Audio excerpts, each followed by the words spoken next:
Tafiti zimebaini kuwa raia wa Uswisi wanahitaji siku 3 tu za kazi kununua iPhone 17 mpya. Sasa utafiti mpya wa karibuni ya bei ya mapato uliotolewa leo Mei 3, 2026 umebaini kuwa nchi ya Uswisi inaendelea kuongoza duniani kwa kuwa na uwezo mkubwa wa ununuzi, ambapo mfanyakazi wa wastani anahitaji kufanya kazi kwa siku 3 pekee ili kuweza kumudu gharama ya simu mpya ya iPhone 17.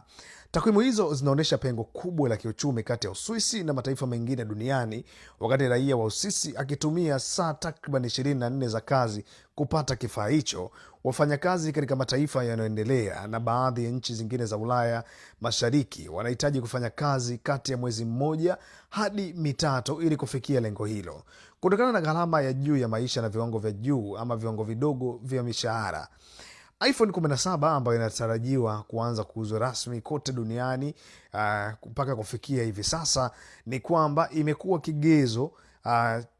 cha benchmark kinayotumiwa na wachumi kupima nguvu ya ununuzi katika miji mbalimbali, ambapo Uswisi ikiwa na wastani wa mshahara wa juu zaidi duniani na kodi nafuu imefanikiwa kuwashinda washindani wake wa karibu kama Marekani, Singapore na Luxembourg. Katika takwimu hizi, wachambuzi wa masuala ya fedha wameelezea kuwa uimara wa sarafu ya Uswisi, yani Swiss franc, dhidi ya dola ya Marekani pamoja na mfumo thabiti wa uchumi unawapa raia wake uwezo wa kudumu ama kumudu bidhaa za anasa kwa urahisi zaidi kuliko nchi nyingine yoyote ile. Hali hii inatajwa kuwa moja ya sababu zinazofanya Uswisi kuendelea kuwa kivutio kikubwa cha wataalamu wa kimataifa katika sekta za teknolojia pamoja na fedha. Hata hivyo, ripoti hiyo pia imeonya kuwa wakati raia wa Uswisi wakifurahia urahisi wa kupata teknolojia, nchi hiyo inakabiliwa na gharama kubwa za huduma nyingine za kijamii kama bima ya afya na kodi ya nyumba, ambazo huchukua sehemu kubwa ya mapato ya wananchi wake,